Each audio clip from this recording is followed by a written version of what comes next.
전래동화에 이런 내용이 있습니다. 어느 사막 한가운데 오아시스가 있는 우물 곁에 사는 노인이 있었는데요. 그 우물의 물맛은 참으로 신선하고 단맛이 나서 오가는 여행객들이 일부러 찾아와서 마셨던 그러한 물입니다. 그러던 중 이 우물 곁에 사는 노인에게 아이디어 하나가 떠오른 것입니다. 그것은 우물과 오아시스를 관리하면서 쉼터를 만들어서 돈을 받기로 한 것입니다. 그래서 사람들은 더 청결하고 더 깨끗한 그러한 오아시스를 즐기도록 하는 것이 노인의 꿈이었습니다. 바람이었습니다.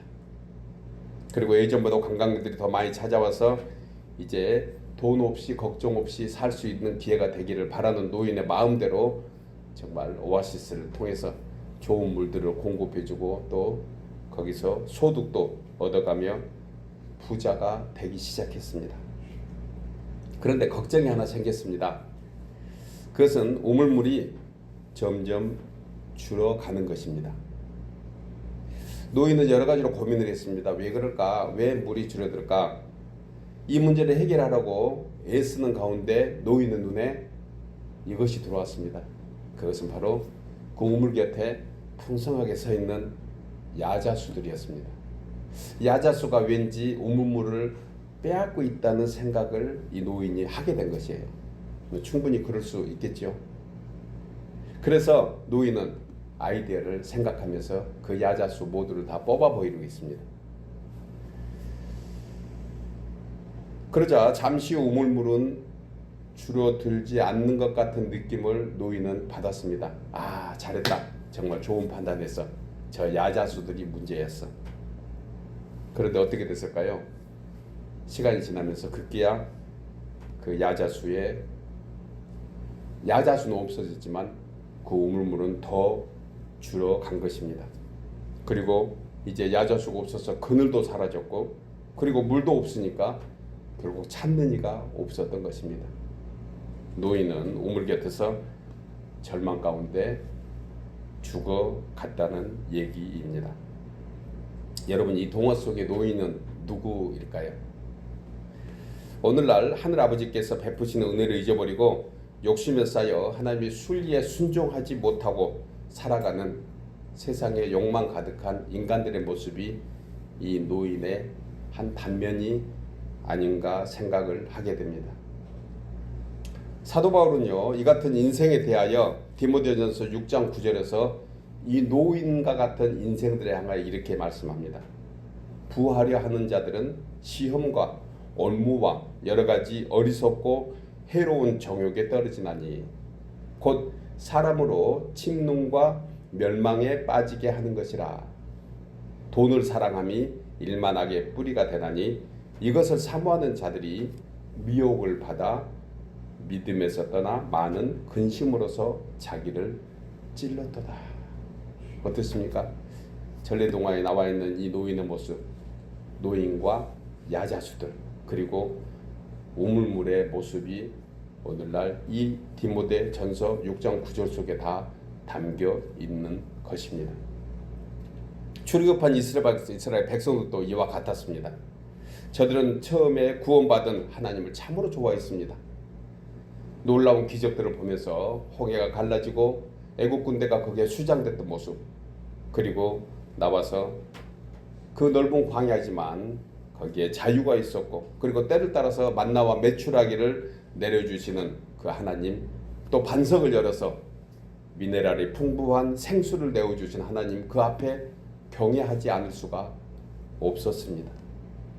매일같이 입혀주시고 매일같이 먹여주시고 살펴주신, 아침으로는 구름기둥으로 시작하게 하시고 밤으로는 불기둥으로 시작하게 하신 그 기적같은 일들에 대해서 이스라엘 백성들은 참으로 감사했습니다.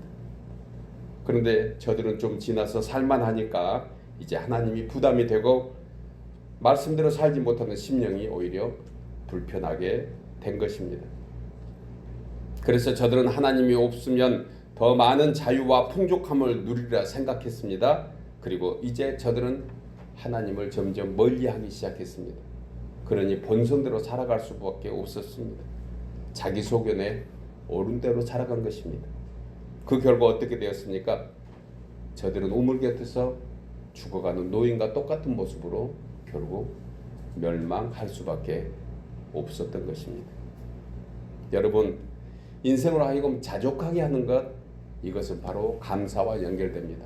자족하게 한다. 이것은 하나님이 주신 것에 만족하며 또 하나님이 더 큰 것으로 주실 것을 소망하면서 주님을 바라고 있는 이 마음속에 공통점으로 있는 것은 감사하는 것입니다.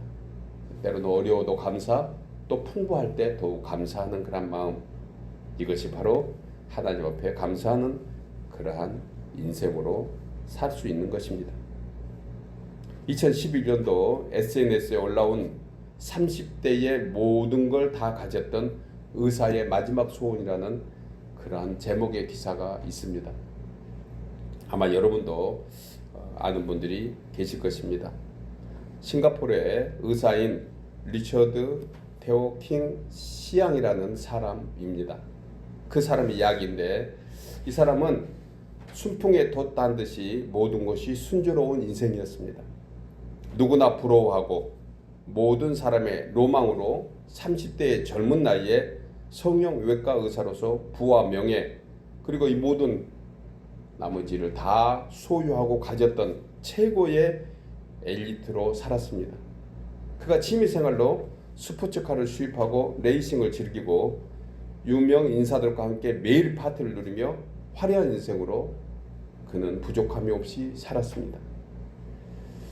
그럴수록 의사 리처드는 더 많은 돈을 벌어야 되겠다는 것이 인생의 목표가 되었습니다.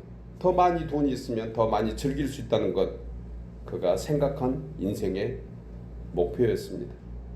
그가 처음에는 안과 의사였습니다. 그런데 성형외과 의사가 된 것은 돈 때문이었습니다. 그는 주위 사람들에게 성공해야 행복하고 행복이란 곧 부자가 돼야 되는 것이다. 그래서 공부도 건강관리를 하는 것도, 그리고 어떤 대회에서 좋은 상을 받고 1등하는 모든 것은 다 돈과 연결시키며 그는 살았던 것입니다. 그렇게 막힘없이 성공 가도로 달리던 그였지만 2011년도 3월에 폐암 말기 시한부 선고를 받게 됩니다. 의사 리처드의 모든 것을 다 바꾸는 그 순간이었습니다. 암이라는 소식을 듣기까지 그는 자신이 오직 돈만 위해서, 자신만 위해 살았는데, 이제 그 선고를 받고 난 후로 그에게 그 멋진 집도, 그렇게 좋아 보이는 스포츠카도, 그리고 별장도, 명예로운 어떤 상장도, 트로피도 아무런 가치가 없었다는 것을 깨닫게 됩니다. 그동안 환자는 곧 돈으로 여겼던 생각도 한순간에 바뀌게 됩니다. 그는 암 선고를 받고 이제 남은 인생의 진정한 의미를 찾기 위해서 대학교에 강연을 하면서 이런 얘기를 합니다. 만약 내가 암에서 치료받고 다시 이 강단에 설 수 있다면 나는 다른 사람이 될 것이다. 만일 하나 내가 암을 이겨내고 다른 진료를 볼 수 있다 하면 나는 다른 닥터가 되어 있을 것이다. 그러나 때늦은 후회였습니다. 안타깝게도 그는 그 강의 후에 얼마 지나지 않은 2012년도 10월 40세에 이르기로 세상을 마감합니다. 그가 자신의 추모 사이트에 이런 글을 올렸습니다. 인생의 우선순위가 무엇인지 정하는 것은 빠를수록 좋다. 이 글을 읽는 여러분은 부디 나처럼 되지 않기를 바란다. 이런 추모의 글을 남기고 그는 이 세상을 접어야 했습니다. 여러분, 그가 세상의 부와 명예를 위해서 살았던 39년보다 진짜 소중한 그 1년, 이것이 39년보다 더 소중한 가치로 살았던 그러한 인생의 회고를 그는 우리에게 보여줍니다. 풍족하게 많이 사는 거 필요합니다. 그러나 소중한 것은 어떤 목적으로 세상을 살아가는가가 더 중요한 것입니다. 여러분, 우리는 하나님의 백성이며 주의 자녀입니다. 그럼에도 불구하고 여전히 하늘에 계신 우리 아버지를 바라보기보다 땅의 소망을 둔 자처럼 살아갈 때가 있습니다. 우리 장로님도 똑같은 기도를 하십니다. 우리에게는 항상 그런 기도를 할 수밖에 없습니다. 하나님의 뜻대로 산다고 하면서 사실 돌아오면 우리의 생각대로, 우리의 원대로, 내가 바라는 대로 순간은 옳은 선택 같고 잘된 것 같고 이대로 행복할 것 같지만 하나님 없는 선택의 결과는 에레미야 애가 1장 1절의 탄식처럼 슬프다라고 마감할 수밖에 없는 것입니다. 여러분, 이럴 수밖에 없는 인생들에 향하여 에레미야 선지자는 인생이 겪는 고통 가운데서도 그 가운데 우리 주님이 함께 오셔서 그 고통에 동참하시고 그리고 하나님이 어떤 분인가를 다시 한번 말씀해 줍니다. 예루살렘 도성이 멸망당한 참담한 현실 앞에 절망과 좌절의 한숨을 내몰아쉬고 있는 저들을 향해서 어떤 경우라도 우리 마음에 간직해야 될 것 하나가 있다. 그것은 하나님이 너와 함께 하시고 계신다는 소망의 메시지입니다. 오늘 저는 본문을 통해서 우리 마음에 잊지 말고 평생 담아두면서 감사해야 될 것 3가지, 정말 평생 이것만 우리가 잊지 않고 감사해야 될 것, 우리는 왜 감사할 수밖에 없는 사람인가? 오늘 본문에서 다시 한번 선지자의 말씀을 통해 우리가 함께 은혜를 3가지로 나누려고 합니다. 첫째로 마음에 담아두고 감사할 것은 여호와 하나님의 성실하신 은혜입니다. 우리 나누어서 읽겠습니다. 마음에 담아두고 감사할 것은 여호와 하나님의 성실하신 은혜입니다. 본문 23절 이하에서 이 말씀을 합니다. 이것들이 아침마다 새로우니 그의 성실하심이 크시도소이다. 내 심령에 이르기를 여호와는 나의 기업이시니 그러므로 내가 그를 바라리라 하도다. 오늘 본문에서 에레미야 선지자는 참으로 감당하기 힘든 슬픔과 절망에 처해 있습니다. 도저히 지금의 난국이 해결될 것 같지 않는 그러한 상황에 놓여 있는 것입니다. 그래서 그는 스스로 절망에 빠져 나의 힘과 여호와께 대한 소망이 끊어졌다고 얘기합니다. 이 같은 절망 가운데서 위로가 된 것이 19절의 말씀인데요. 내 고초와 재난 곧 쑥과 담즙을 기억하고 내 마음에 담아두었더니 이것이 오히려 나의 소망이 되었다고 고백합니다. 도대체 이건 무슨 말씀일까요? 여러분, 지금 에레미야 선지자가 마음에 담아둔 것은 무엇입니까? 독초를 먹고 그리고 쓴 쑥을 먹으며 이제 살 소망이 없는 그때에 그 지난 날을 돌아보니 그 모든 것에서 여호와 하나님이 함께 하셨다는 그 사실을 그가 알아낼 때 그에게는 다시 한번 살 소망으로 살아가게 된 것입니다. 여러분, 여호와 하나님은 성실하신 분입니다. 우리에게 항상 이와 같은 은혜를 베풀어 주고 계십니다. 비록 멸망한 유다 백성들로 하여금 다시금 예루살렘으로 돌아오겠다고 하는 이 언약의 선포, 이것이 선지자에게는 살 소망으로 다가왔던 것입니다. 에레미야 29장 19절에 여호와께서 이와 같이 말씀하시니라. 바벨론에서 70년이 차면 내가 너희를 돌보고 나의 선한 말을 너희에게 성취하여 너희를 이곳으로 돌아오게 하리라.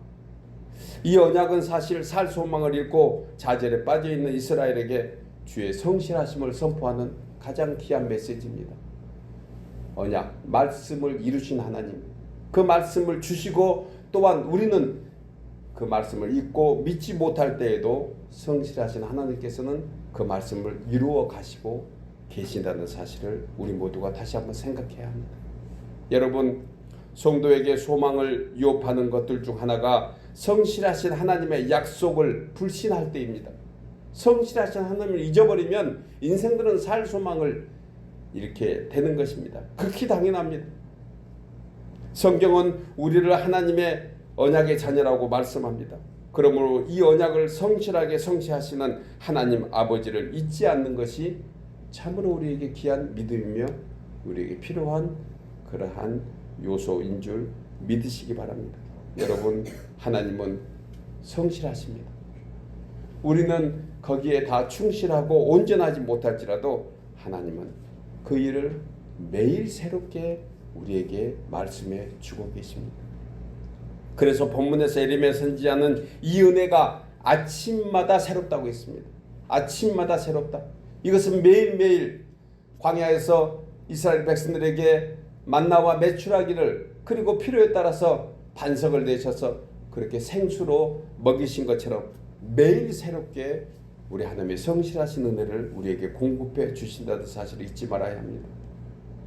사람에게 아침은 새로운 시작의 의미입니다. 그래서 우리가 예수를 믿으면 항상 새로운 날이 되는 것입니다. 이것이 주님의 성실하신 은혜가 아니겠습니까? 어제의 죄와 허물에서 오늘은 새롭게 회복시켜 주십니다. 어제의 연약함에서 오늘은 새로움을 잊게 되는 것입니다. 이것이 성도가 받는 귀한 은혜인 것입니다. 이것을 믿는 우리에게 세상을 이겨가는 능력이 생기고 하나님의 성실한 은총을 입게 되는 줄 믿으시기 바랍니다. 그래서 저들은 약속의 땅 가나안으로 가는 도중 광야에서 성실하신 하나님의 은혜를 체험했습니다. 아침마다 만나를 내려주신 것을 보았습니다. 신명기 8장 2절에서 성실하신 주님을 이렇게 모세는 얘기합니다. 내 하나님 여호와께서 이 40년 동안에 네가 광야길을 걷게 하신 것을 기억하라. 내 조상들도 알지 못하던 만나를 내게 먹이셨고 40년 동안 내 의복이 헤어지지 아니하였고 내 발이 부르트지 아니하였느니라. 여러분, 성실하신 여호와 하나님께서는 우리를 주님의 기업으로 삼아주신다는 사실을 믿으십니까? 주님은 우리의 기업입니다. 주님이 친히 경영하시겠다는 것입니다. 이것은 하나님께서 친히 경영해 주시는 놀라운 은혜의 조건인 것입니다. 그래서 성도는 범사에 형통한 자가 되는 것이고 이것이 하나님의 뜻이고 설령 내 뜻대로 잘 되지 않는 것은 성실하신 하나님의 뜻대로 된 줄 믿으시기 바랍니다. 사랑하는 여러분, 우리 인생의 주관자는 내 자신이 아닌 성실하신 여호와 하나님 우리의 아버지이신 줄 믿고 우리의 모든 기업인 가정과 자녀들과 일터를 성실하신 주님께 다시 한번 맡겨드려서 지난날 살아온 삶보다 남은 삶이 우리 주님의 귀한 은혜의 손길에 그리고 주께서 친히 경영하심으로 모자람도 없고 부족함이 없는 성실한 주님의 은혜가 여러분들의 남은 삶에 풍족히 임하기를 주의 이름으로 축복합니다. 두 번째로 마음에 담아두고 감사할 것은 여호와 하나님의 선하신 은혜입니다. 우리 나누어서 읽겠습니다. 마음에 담아두고 감사할 것은 여호와 하나님의 선하신 은혜입니다. 본문 25절 이하에서 기다리는 자들에게나 구하는 영혼들에게 여호와는 선하시도다. 사람이 여호와의 구원을 바라고 잠잠히 기다림이 좋도다. 선지자와 이스라엘 백성들은 현실에 처해 있는 상황을 당하면서 참으로 답답하고 막막한 그러한 상황을 저들은 당하고 있습니다. 예루살렘은 바벨론의 르부갓네살에게 패망했고 스드기야 왕은 자식들이 죽어가는 것을 자기 눈으로 보는 그러한 아픔과 처절함을 경험하게 됩니다. 그뿐 아니고 자신은 두 눈이 뽑힌 채로 쇠사슬에 묶여서 포로자로 끌려가는 지경을 맞게 됩니다. 그리고 예레미야는 40여 년을 선지자로 지내면서 우상 숭배와 백성들의 타락과 멸망의 과정을 피눈물을 흘리면서 바라보았습니다. 그는 울고 또 울었습니다. 그래서 쓴 성경이 눈물에 서신 예레미야 애가인 것입니다. 여러분, 이런 처참한 현실 앞에서 그가 붙잡는 또 하나의 은혜가 있었는데 그것은 바로 선하신 하나님께 구하고 기다렸던 것입니다. 지나온 날 여러분들의 모든 삶을 이르기로 쓴다고 하면 여러분들은 펜으로 쓰겠습니까? 눈물로 쓰겠습니까? 험한 이민생활, 물 솟고 사람도 솟고 문화도 솟고 그 어느 것 하나 의지 없었던 정말 삭막하고 옆에 가족들이 있어도 그에게 다 말 못한 그런 안타까운 그러한 일들을 여러분들은 아마 글로 쓰라 하면 눈물로 다 써내려갈 것입니다. 예레미야 선지자도 그렇게 썼습니다.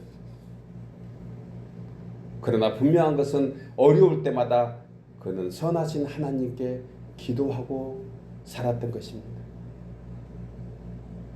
따라서 본절에서 선지자의 깨달음이 무엇입니까? 가장 현명한 선택이 무엇이었습니까? 여호와의 구원을 바라고 잠잠히 기다리는 것이 옳도다.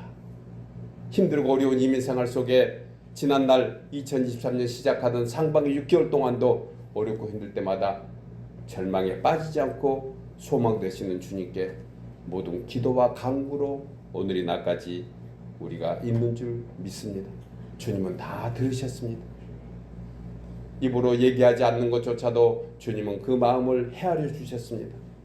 이 하나님이 바로 선하신 하나님이시는 것입니다. 이제 우리가 해야 될 것이 무엇입니까? 더 잠잠히 참고 기다려야 합니다. 선하신 하나님께 맡겼으면 하나님이 다 이루실 것을 기다리는 것, 이것이 참으로 좋도다. 이것이 합당하도다. 그래서 선지자는 이제 이스라엘 백성들에게 침묵 중에 인내하며 주님의 구원을 바라라고 선포하고 있는 것입니다. 여러분, 선하다의 히브리 원어는 토브입니다. 이것은 좋다 이런 뜻입니다. 하나님의 뜻과 목적이 맞다는 것이에요. 천지 창조 때에 하나님 보시기에 좋았더라에서 말씀하신 단어로 제자리에 있다는 뜻입니다.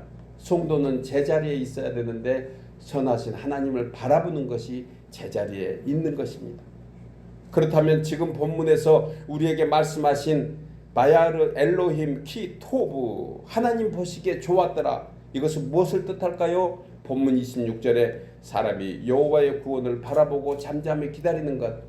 여러분, 선하신 하나님의 은혜는 잠잠히 기다리는 것입니다. 바라보는 것입니다. 구하는 것입니다. 이스라엘 백성들이 출애굽하여 처음으로 가로막힌 난간이 홍해였습니다. 뒤에서는 애국 군대가 쫓아옵니다. 앞에는 홍해가 가로막혔습니다. 진퇴 양난에 빠져있는 백성들의 입에서 나오는 것은 탄식과 원망과 불평뿐이었습니다. 출애굽 14장 10절에 바로 군대가 가까이 온 것을 보고 심히 두려워하여 여호와께 부르짖고 또 모세에게는 애굽에 매장지가 없어서 당신이 우리를 이끌어내어 이 광야에서 죽게 하느냐, 차라리 그곳에 내버려 두지 그랬느냐 원망하고 불평했던 저들은 왜 불평이 나왔을까요? 선하신 하나님을 잊고 있었습니다. 왜 애굽에서 나오게 했을까? 그리고 저 홍해가 왜 가로막혀 있는가? 저들은 하나님의 뜻을 생각해야 되는데 그러지 않았습니다. 뒤에서 애국 군대가 쫓아오는 것을 봤습니다. 앞에 가로막인 홍해만 봤습니다. 여러분, 우리에게 불평은 왜 생길까요? 현실만 보면 우리 마음은 평안이 없습니다. 잠시의 평안은 있을 수도 있습니다. 그러나 분명한 것은 끊임없이 우리를 엄습하고 우리를 넘어뜨리고 우리를 절망 가운데 인도하는 사건들은 끊임없이 우리의 삶 가운데 너무나 많은 것을 우리는 압니다. 그때 우리는 하나님 바라봐야 합니다. 주님께 구해야 합니다. 그러면은 놀라운 일들을 주님은 만들어내실 것입니다. 이스라엘 백성들은 하나님의 선하심을 잊어버린 채 저들은 목젖고 높여서 모세를 원망하고 불평하는 백성들, 이제 하나님은 모세를 통해서 이렇게 말씀합니다. 13절에 너희는 두려워하지 말고 가만히 있어서 여호와께서 오늘 너희를 위하여 행하시는 구원을 보라. 너희가 오늘 본 애굽 사람을 영원히 다시 보지 아니하리라. 여호와께서 너희를 위하여 싸우시리니 너희는 가만히 있을지어다. 토부, 주님 보시기에 좋은 자리, 합당한 자리, 주님을 구하고 찾고 주님을 바라보는 자리, 그것이 바로 선하신 하나님의 은혜를 체험하는 길인 줄 믿으시기 바랍니다. 여러분, 우리가 세상을 살면서 우리 힘으로 할 수 없는 일이 있는가 하면 할 수 있는 일 또한 있습니다. 우리의 작은 노력으로 무슨 일을 이루어갈 수도 있지만 사실 우리가 할 수 없는 일이 훨씬 더 많습니다. 그때 우리가 그 난국을 극복할 수 있는 은혜는 선하신 하나님을 바라보는 것입니다. 끝까지 바라봐야 합니다. 그리고 오히려 감사해야 합니다. 믿음의 주여 또 온전케 하시는 예수를 바라보라. 만약 이때에 온전하게 하시는 예수를 바라보지 않는 인생은 마음이 복잡해지고 오히려 절망 중에 원망과 불평할 수밖에 없습니다. 남의 탓합니다. 사건 탓합니다. 이래서 저랬다. 저래서 이랬다. 그리고 사람들을 오히려 원망하고 가까운 사람들에게 감사를 잃어버리는 그러한 원망의 불평소리를 할 것입니다. 그러나 믿음의 사람은 이럴 때 이렇게 고백합니다. 나의 영혼아 잠잠히 하나님만 바라라. 무릇 나의 소망이 그로부터 나오는도다. 하나님만 바라봅시다. 이럴 때 선하신 하나님께서 이 모든 공경에서 구원의 은혜로 인도해 주실 줄 믿습니다. 뒤에 애국 군대가 쫓아옵니까? 절망하지 마십시오. 주님은 더 큰 일을 계획하고 계십니다. 앞에 홍해가 가로막혀 있습니까? 하나님은 그 홍해의 길을 열어서 마른 길로 걷게 하실 줄 믿습니다. 여러분, 이 사실을 체험한 바울은 로마서 8장 28절에서 우리가 알거니와 하나님을 사랑하는 자 곧 그의 뜻대로 부르심을 있는 자들에게는 모든 것이 합력하여 선을 이루시니라.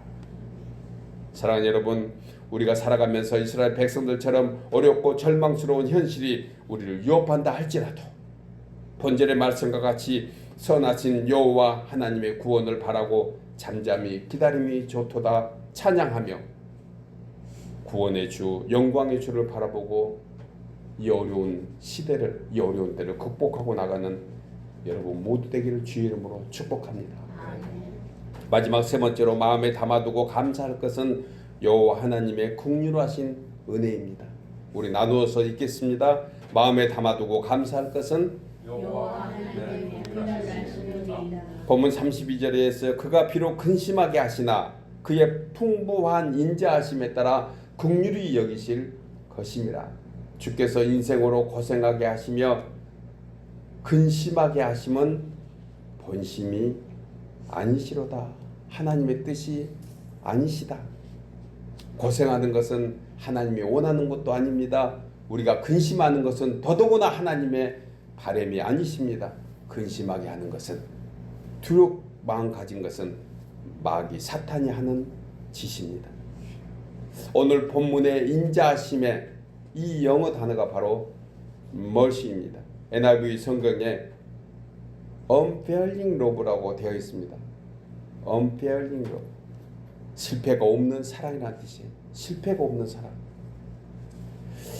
에레미야 선지자는 이스라엘이 지은 죄로 말미암아 징계를 받지만 하나님의 본심은 저들이 잘못을 깨달아 알게 하시고 회개하게 하신 후에 더 크고 놀라운 자비의 은총과 긍휼을 베풀어 주시는 하나님 아버지의 마음을 전하고 있습니다. 저는 말씀을 준비하면서 NIV 성경에 표현한 unfailing love, 실패가 없는 사랑, 이 말씀이 제 마음에 더 깊이 다가왔습니다. 우리 주님의 사랑은 실패가 없습니다. 만약 하나님께서 우리의 행위대로 벌하시고 제대로 갚으신다면 지금 이 자리에 우리가 있을 사람이 누가 있겠습니까? 그 누구도 이 자리에 앉아 있을 사람 없습니다. 만약에 인생대로 하나님께서 그대로 갚으시면 아마 모두가 다 병원에 있거나 모두가 땅속에 묻혀 있어야 될 것입니다. 그런데 오늘 말씀과 같이 풍성한 하나님, 긍휼이 풍성하신 주님은 길이 참으시고 또 참으시면서 오늘 이날까지 우리에게 어려울 때마다 우리가 죄를 범할 때마다 자비하심으로 사랑의 눈으로 유로의 손길로 보호하여 주셨습니다. 그래서 시인은 이럴 때 이런 고백을 했습니다. 그 은혜에 무엇으로 보답할까? 정말 귀한 깨달음의 고백이 아닐 수 없습니다. 주님, 나에게 그런 은혜가 있었습니다. 주님이 나에게 그런 놀라운 사랑을 베풀어 주셨습니다. 이 은혜가 참으로 큽니다. 제가 무엇으로 갚을까요? 여러분, 사탄 마귀는 지금도 우리의 허물과 죄를 가지고 하나님 앞에 송사하고 있다는 사실 아십니까? 우리가 힘들고 괴로운 것은 사탄 마귀가 주님 앞에 송사하기 때문에 그렇습니다. 그런데 그럴 때마다 하나님은 우리를 향해서 위로해 주십니다. 사탄 마귀를 대적하고 물리쳐 주십니다. 하나님의 자녀라는 이유 하나 때문에 우리를 보호하시고 참아주시고 인내해 주시는 것을 보게 됩니다.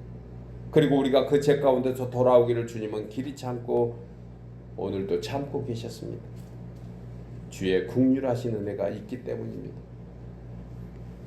집 나간 당자의 아들이 집을 나갔던 순간부터 그 아버지는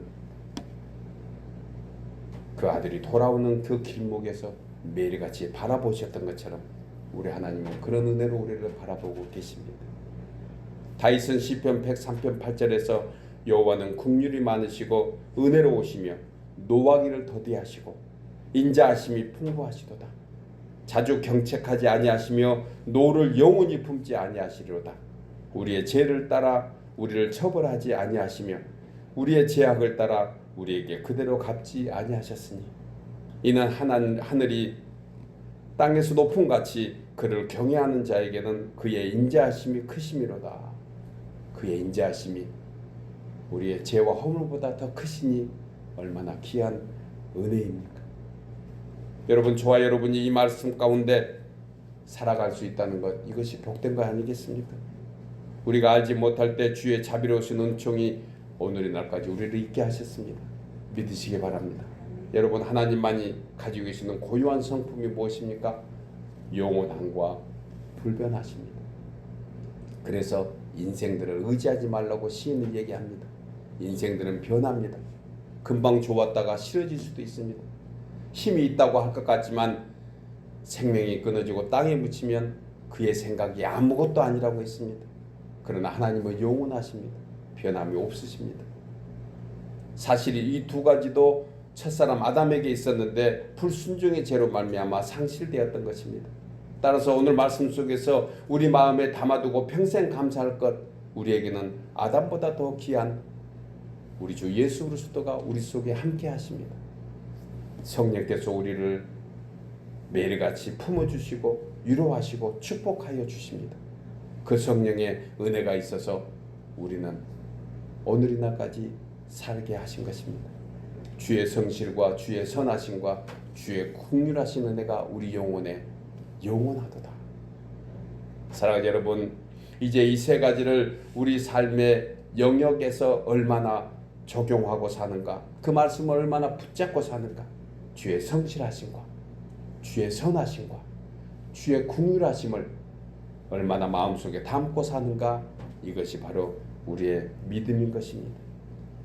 이것이 곧 예수 그리스도를 닮아가며 이 세상에서 평강으로 살아가는 믿음과 복된 삶이 되는 것입니다. 하나님께 영광 돌리는 것은 왜 그렇습니까? 주의 성실하심과 선하심과 긍휼하신 은혜가 매일의 삶에 함께하기 때문입니다. 여러분, 이제 지난 2023년 시작하면서 여러 가지 많은 기도의 소원도 가지고 시작했습니다. 이루어 주신 것도 있고 아직 이루어지지 않는 것도 있습니다. 어쩌면 기도의 소원 가운데 우리가 사는 날 평생에 우리에게 응답되지 않는 것도 있을 수 있습니다. 그러나 분명한 것은 주의 성실하신 은혜, 그 선하심은 또 긍휼하신 은혜는 우리에게 항상 함께 한다는 사실입니다.